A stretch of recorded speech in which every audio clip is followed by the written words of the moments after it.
Pakai musik, musik sih, ada musik sih. Langsung jalan. Takut.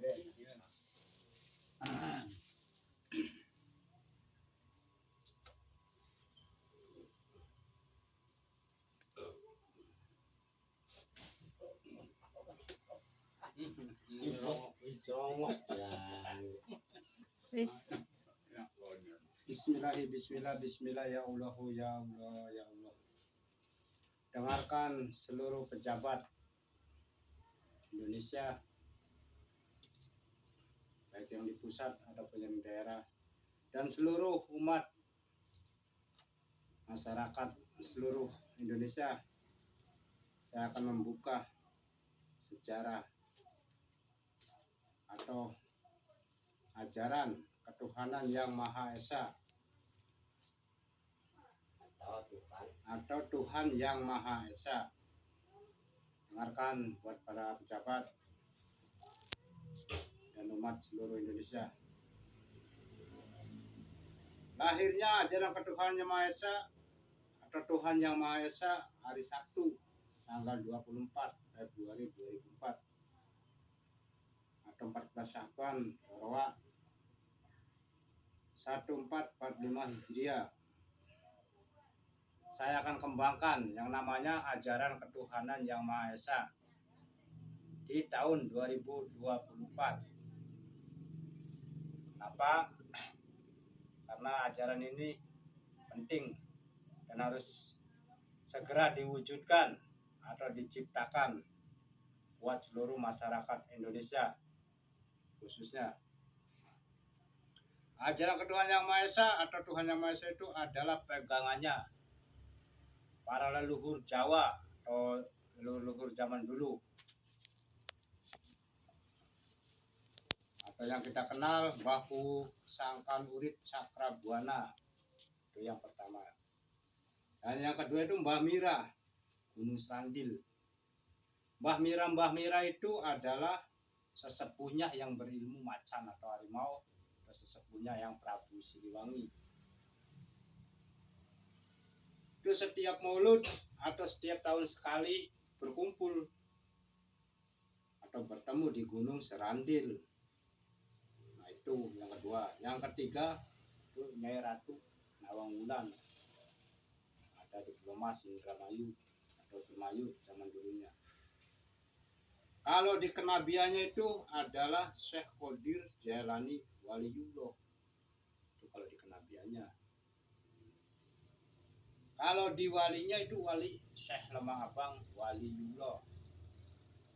Oh, atau Syekh Siti Jenar Waliullah.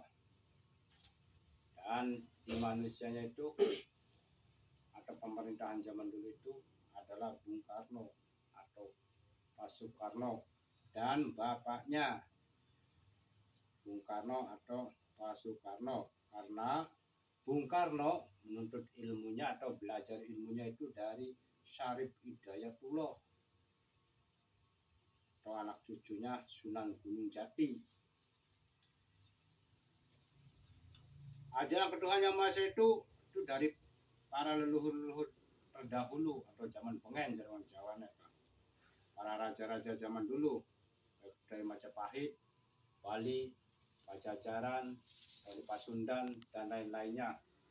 Itu pasti pegangannya Tuhan atau ajaran Tuhan yang Maha Esa atau Tuhan yang Maha Esa.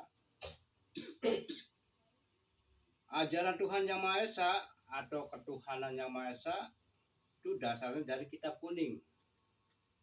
Kitab kuningnya itu adalah namanya nih ya, Gusti Pangeran Rohbul Alamin. Itu ajaran, itu kitab kuningnya ajaran ketuhanan yang Maha Esa atau Tuhan yang Maha Esa. Penganut ajaran ketuhanan yang Maha Esa atau Tuhan yang Maha Esa harus menguasai 4 faktor. Yang pertama, dia harus sabar, menerima, ikhlas, dan juga jujur. Ajaran ketuhanan yang Maha Esa atau Tuhan yang Maha Esa juga punya yang namanya syahadat. Syahadatnya itu adalah syahadat sejatinya urip kalima loro, aji rasa. Artinya aji rasa itu arti jujur, iman, raga, sampurna. Ajaran ketuhanan Yang Maha Esa atau Tuhan Yang Maha Esa juga punya panutan. Panutannya adalah Ya Rahman, Ya Rahim, dan malaikat. Ajaran Tuhan Yang Maha Esa juga punya Tuhan yang namanya Sifatullah. Sifatullah itu adalah ketuhannya, ajaran Tuhan Yang Maha Esa. Imamnya Pangeran Kaula. Kiblatnya Kiblatullah. Kiblatullah itu 4 penjuru. Baik itu selatan, utara, pokoknya 4 penjuru lah. Yang diwajibkan ajaran ketuhanan Yang Maha Esa atau Tuhan Yang Maha Esa itu adalah sholat tanpa wangenan atau sholat tanpa batas. Setiap detik zikir asma Allah kemanapun dan dimanapun. Yang dipercayai ajaran ketuhanan Yang Maha Esa atau Tuhan Yang Maha Esa itu adalah Gusti Pangeran Rohbul Alamin. Yang disembah Gusti Pangeran Rohbul Alamin. Yang disujudi Gusti Pangeran Rohbul Alamin. Hanya Gusti Pangeran Rohbul Alamin yang asli ada di badan dan di dalam badan atau isi badan.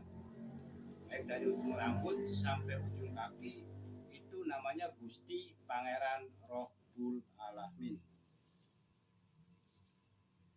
Ajaran ketuhanan Yang Maha Esa juga punya yang namanya puasa atau wajib. Wajib puasa itu puasanya di bulan Maulid. Dari tanggal 1 Jawa sampai selesai sampai 30 hari. Dan tiap bulannya itu 3 hari.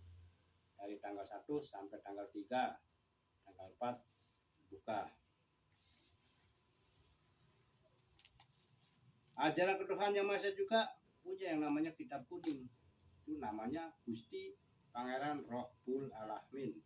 Yang menurunkan kitab kuning itu adalah Nur. Nur itu adalah malaikat.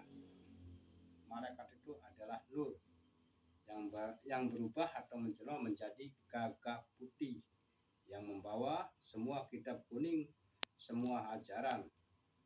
Yang membawanya itu adalah gagak putih atau malaikat. Nah, kalau di ajaran ketuhanan Yang Maha Esa itu atau Tuhan Yang Maha Esa itu kalau memohon zikir dulu. Zikir, karena zikir itu adalah jalannya memohon.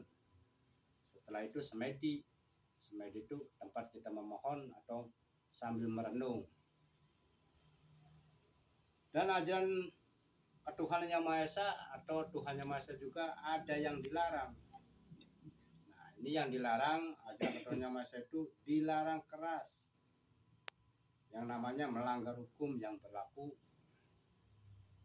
Pertama, yang kedua harus menghormati seluruh umat agama lain. Yang ketiga, jaga Undang-Undang 1945 adalah Pancasila. Ini yang paling terakhir. Yang kelima, dilarang keras berdemo. Boleh demo cukup 5 orang saja.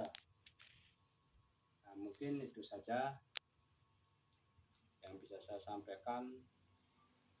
Salam buat para pejabat negara dimanapun, Republik Indonesia dimanapun, karena kita akan kembangkan yang namanya ajaran ketuhanan Yang Maha Esa atau Tuhan Yang Maha Esa itu di tahun 2024 saya akan kembangkan. Ingat itu pejabat, saya akan kembangkan yang namanya ajaran ketuhanan Yang Maha Esa. Cukup sekian. Bismillah. Ya Allahu, ya Allah, ya Allah.